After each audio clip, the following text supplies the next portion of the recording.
이 내용이 궁금했다.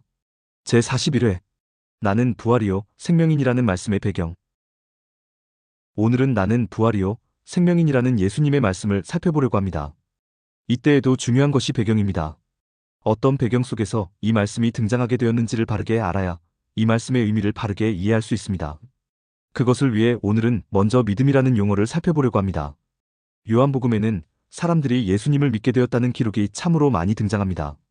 요한복음 2장 11절 예수께서 이 첫 표적을 갈릴리 가나에서 행하여 그의 영광을 나타내심에 제자들이 그를 믿으니라라고 기록하고 있고, 요한복음 2장 23절 6월절에 예수께서 예루살렘에 계시니 많은 사람이 그의 행하시는 표적을 보고 그의 이름을 믿었으나라고 기록하고 있습니다.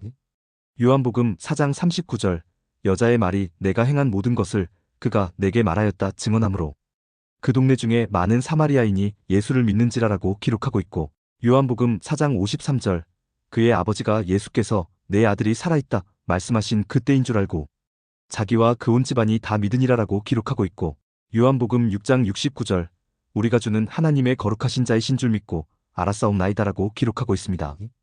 요한복음 8장 30절 이 말씀을 하심에 많은 사람이 믿더라라고 기록하고 있고, 요한복음 9장 38절 이르되 주여 내가 믿나이다 하고 절하는지라라고 기록하고 있고, 요한복음 10장 42절 그리하여 거기서 많은 사람이 예수를 믿으니라라고 기록하고 있습니다. 이처럼 어떤 사건이 있을 때마다 그 말미에 예수님을 믿게 되었다는 표현이 정말로 많이 등장하고 있고, 그래서 우리는 은연중에 예수님 당시 이스라엘 사람들의 믿음이 참으로 좋았다고 생각하게 됩니다. 그런데 사람들의 이 믿음이 참 믿음일까요? 사람들의 이 믿음이 온전한 믿음, 신실한 믿음일까요? 사람들의 이 믿음이 절대로 깨지지 않을 믿음일까요? 그렇지 않습니다. 요한복음은 이미 사람들의 믿음이 참 믿음, 온전한 믿음, 신실한 믿음이 아니라고 선언한 적이 있었습니다. 그 선언이 요한복음 2장 22절 죽은 자 가운데서 살아나신 후에야 제자들이 이 말씀하신 것을 기억하고 성경과 예수께서 하신 말씀을 믿었더라라는 내용입니다. 제자들이 예수님을 믿는다고 고백은 했으나 그 믿음은 말뿐인 믿음이었을 뿐 참 믿음, 온전한 믿음, 신실한 믿음은 예수님께서 죽으시고 부활하신 이후에야 비로소 갖게 되었다는 의미입니다. 또 요한복음 2장 23절로 24절 6월절에 예수께서 예루살렘에 계시니 많은 사람이 그의 행하시는 표적을 보고 그의 이름을 믿었으나 예수는 그의 몸을 그들에게 의탁하지 아니하셨으니 이는 친히 모든 사람을 아심이요라고 기록하고 있습니다. 사람들이 믿는다고 고백은 했지만 그 믿음이 참 믿음, 온전한 믿음, 신실한 믿음이 아니기에 예수님께서 그들에게 자신의 몸을 의탁하지 않았다는 내용입니다. 이처럼 요한복음은 일찍이 사람들의 믿음이 참 믿음, 온전한 믿음, 신실한 믿음이 아니라는 것을 선언한 적이 있습니다. 그런데 우리가 자꾸만 이것을 잊어버립니다. 시시때때로 사람들이 예수님을 믿게 되었다고 성경이 기록하고 있으니까 우리가 이스라엘 사람들의 믿음이 참 믿음이었다고, 온전한 믿음이었다고, 신실한 믿음이었다고 오해하게 되는 것입니다. 이스라엘 사람들은 뭐가 달라도 다르구먼. 하나님께서 이스라엘 민족을 괜히 택하신 게 아니야. 참으로 믿음이 큰 민족이야. 이렇게 칭찬하는 것입니다. 그러나 성경은 사람들의 믿음을 참 믿음이라고 칭찬하고 있는 게 아닙니다. 이스라엘의 믿음을 온전한 믿음, 신실한 믿음이라고 칭찬하고 있는 게 아닙니다. 정반대로 말뿐인 믿음, 온전치 못한 믿음, 언제 깨질지 모르는 믿음이라고 말하고 있는 것입니다. 말뿐인 믿음, 온전치 못한 믿음, 언제 깨질지 모르는 믿음을 예수님께서 이적을 통해, 말씀을 통해, 가르침을 통해 참 믿음, 온전한 믿음, 신실한 믿음으로 서서히 변화시켜 나가는 것이라고 말하고 있는 것입니다. 그 증거로 성경이 보여주는 사건이 바로 죽은 나사로가 살아나는 사건이고, 이 사건을 배경 삼아 나는 부활이요 생명인이라는 예수님의 말씀이 등장하는 것입니다. 따라서 나는 부활이요 생명인이라는 예수님의 말씀을 바르게 이해하기 위해서는 사람들의 믿음이 참 믿음, 온전한 믿음, 신실한 믿음이 아니라고 성경이 제시하는 증거를 잘 따라가야만 하는 것입니다. 죽은 나사로가 살아나는 사건 속에서 사람들의 믿음이 참 믿음, 온전한 믿음, 신실한 믿음이 아니라고 성경이 보여주는 첫 번째 증거가 요한복음 11장 15절 내가 거기 있지 아니한 것을 너희를 위하여 기뻐하노니 이는 너희로 믿게 하려 함이라라는 예수님의 말씀입니다. 베다니의 나사로, 마르다, 마리아 삼남매가 살고 있었습니다. 그러던 어느 날 나사로가 죽었습니다. 이때 예수님께서 제자들에게 하신 말씀이 내가 거기 있지 아니한 것을 너희를 위하여 기뻐하노니 이는 너희로 믿게 하려 함이라라는 말씀입니다. 여러분께 여쭈어 보겠습니다. 제자들을 포함한 사람들의 믿음이 참 믿음이었다면 온전한 믿음이었다면, 신실한 믿음이었다면 예수님께서 믿게 하려 함이라라고 말씀하실 필요가 있겠습니까? 없겠습니까? 없습니다. 제자들을 포함한 사람들의 믿음이 참 믿음, 온전한 믿음, 신실한 믿음이 아니니까 이런 말씀을 하시는 것입니다. 그래서 죽은 나사로를 살려내시는 표적을 보여주심으로써 아직도 믿음이 온전치 못한 사람들에게, 아직도 예수님을 의심하는 사람들에게 자신이 하늘로부터 온 하나님의 아들이라는 것, 자신이 하늘로부터 온 그리스도라는 것을 믿을 수 있도록 해주시겠다는 말씀입니다. 만약 나사로가 죽는 현장에 예수님이 계셨고 죽은 나사로를 예수님께서 살려내셨다면 사람들은 속임수일지도 모른다고 생각합니다. 예수님과 나사로가 짜고 고스톱을 치는 것인지도 모른다고 생각합니다. 그래서 예수님께서 나사로를 살려내도 사람들은 예수님을 믿으려 하지 않습니다. 그러나 예수님께서 나사로가 죽는 현장에 계시지 않았다면 이야기가 달라집니다. 나사로의 시신이 이미 썩어 들어가고 있었다면 이야기가 달라집니다. 그래서 예수님은 나사로가 죽는 현장에 있지 아니한 것을 다행이라고 말씀하시는 것입니다.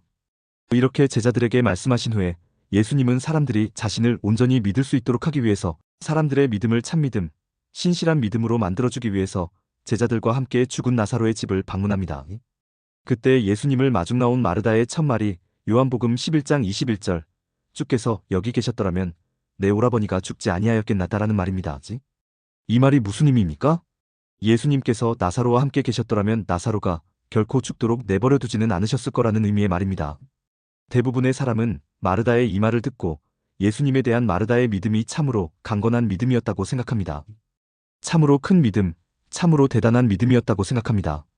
그도 그럴 수밖에 없습니다. 예수님이 계셨더라면 우리 오라버니는 결코 죽지 않았을 것입니다. 라는 확신에 찬 듯한 이 말. 얼마나 큰 믿음처럼 보입니까? 얼마나 대단한 믿음처럼 보입니까?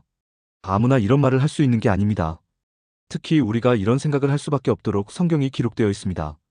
2절 마리아는 향유를 주께 붓고 머리털로 주의 발을 닦던 자요라고 기록되어 있고 3절 이에 그 누이들이 예수께 사람을 보내어 이르되 주여 보시옵소서 사랑하시는 자가 병들었나이다 하니라고 기록되어 있고 5절 예수께서 본래 마르다와 그 동생과 나사로를 사랑하시더니라고 기록되어 있고 11절 이 말씀을 하신 후에 또 이르시되 우리 친구 나사로가 잠들었도다라고 기록되어 있고 35절 예수께서 눈물을 흘리시더라라고 기록되어 있습니다. 예수님과 나사로 삼남매와의 관계가 보통 각별한 관계가 아닌 것처럼 기록되어 있습니다. 예수님께서 눈물까지 보이신 것으로 기록되어 있습니다. 이러니 사람들은 생각하는 것입니다. 나사로와 마르다와 마리아의 믿음이 보통 큰 믿음이 아니었다고 생각하는 것입니다. 그렇게 큰 믿음을 가지고 있었기 때문에 예수님과의 관계가 각별한 관계였다고 생각하는 것입니다. 이런 생각은 요한복음 11장 22절 나는 이제라도 주께서 무엇이든지 하나님께 구하시는 것을 하나님이 주실 줄을 아나이다라는 마르다의 말에서 한층 더 심화됩니다. 예수님께서 죽은 나사로를 살려달라고 하나님께 요청만 하면 하나님께서 예수님의 요청을 받아들여 죽은 나사로를 반드시 살려내실 거라고 굳세게 믿는다는 의미의 말입니다. 대부분의 사람은 이 말을 듣고 마르다가 참으로 대단한 믿음, 참으로 견고한 믿음의 소유자라고 생각하게 되는 것입니다. 그러나 성경은 마르다의 이 말이 마르다의 참믿음, 마르다의 온전한 믿음, 마르다의 신실한 믿음을 나타내는 말이라고 칭찬하는 것이 아닙니다. 성경은 정반대로 마르다의 믿음도 그저 말뿐인 믿음이요 온전치 못한 믿음이라는 것을 보여주고 있는 것입니다. 오라버니를 문상하기 위해 온 예수님께 그저 립서비스를 하는 것에 불과하다고 말하고 있는 것입니다. 그 증거가 예수님께서 23절에서 내 오라비가 다시 살아나리라라고 말씀하시자 마르다가 24절에서 마지막 날 부활 때에는 다시 살아날 줄을 내가 아나이다라고 말하는 장면입니다. 여기서 여러분께 여쭈어 보겠습니다. 예수님은 지금 죽은 나사로를 당장 살리시겠다는 것입니까? 아니면 마지막 날 부활 때에 살리시겠다는 것입니까? 전자입니까? 후자입니까? 전자입니다. 예수님은 죽은 나사로를 지금 당장 살리시려는 것입니다. 죽은 나사로를 지금 당장 살려내는 이적을 행해 보이심으로써 사람들의 믿음을 참 믿음, 온전한 믿음, 신실한 믿음으로 만들어내시기 위해 나사로의 집을 방문하셨던 것입니다. 그래서 예수님은 4절에서 이 병은 죽을 병이 아니라 하나님의 영광을 위함이요 하나님의 아들이 이로 말미암아 영광을 받게 하려 함이라라고 말씀하셨던 것이고 11절에서 우리 친구 나사로가 잠들었도다 그러나 내가 깨우러 가노라라고 말씀하셨던 것이고 14절로 15절 나사로가 죽었느니라 내가 거기 있지 아니한 것을 너희를 위하여 기뻐하노니 이는 너희로 믿게 하려 함이라 그러나 그에게로 가자라고 말씀하셨던 것입니다. 예수님은 지금 당장 죽은 나사로를 살리려는 것이고 그래서 마르다에게 내 오라비가 다시 살아나리라라고 말씀하셨던 것입니다. 그러나 마르다는 예수님의 이 말씀을 듣지 않습니다. 마르다는 예수님의 말을 한 귀로 듣고 한 귀로 흘려버리는 것입니다. 왜 그렇습니까? 마르다는 죽은 자가 다시 살아나는 일은 없다고 믿기 때문입니다. 아무리 예수님이라지만 죽은 자까지 살려내는 일은 불가능하다고 믿기 때문입니다. 그래서 하는 말이 마지막 날 부활 때에는 다시 살아날 줄을 내가 아나이다라는 말입니다. 죽은 나사로가 살아나는 일은 마지막 날 부활 때에나 가능한 일이 아니겠느냐고 반문하는 것입니다. 혹자는 마르다의 이 말을 가지고 마르다가 예수님의 십자가 사역을 이해하고 있었다고 말하곤 합니다. 예수님께서 십자가 사역을 완성하시면 죽은 나사로가 다시 살아날 것이라는 말을 했다고 생각합니다. 그런데 예수님께서 십자가 사역을 완성하셨을 때 죽은 자가 살아났습니까? 살아나지 않았습니까?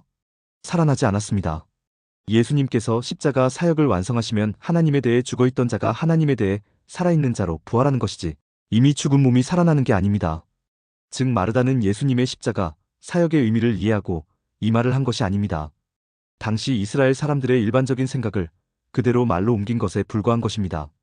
여하튼 마르다는 죽은 나사로가 살아나는 일은 마지막 날 부활 때에나 가능한 일이 아니겠느냐고 했습니다. 이 말을 들은 예수님께서 얼마나 김이 샜을까요? 예수님께서 얼마나 기운이 빠졌을까요?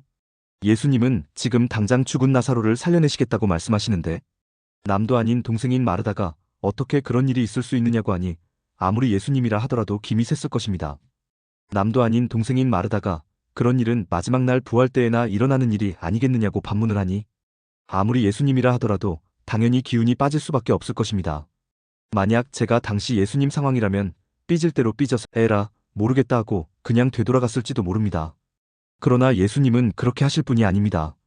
예수님은 다시 차분한 말투로 요한복음 11장 25절로 26절 나는 부활이요 생명이니 나를 믿는 자는 죽어도 살겠고 무릇 살아서 나를 믿는 자는 영원히 죽지 아니하리니 이것을 네가 믿느냐라고 물으셨습니다.